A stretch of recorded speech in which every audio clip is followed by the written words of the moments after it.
The proceeding has ended.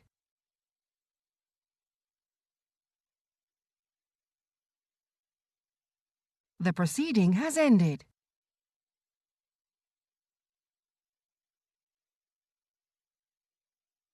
The proceeding has ended.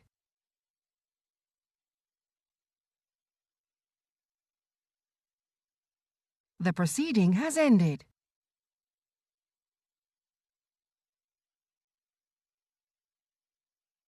The proceeding has ended.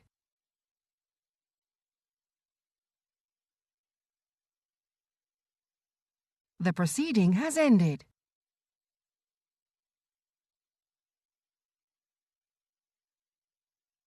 The proceeding has ended.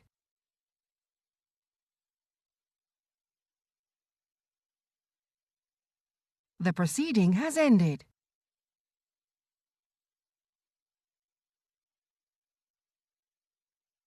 The proceeding has ended.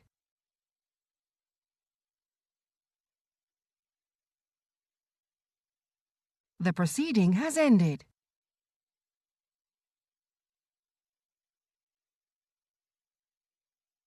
The proceeding has ended.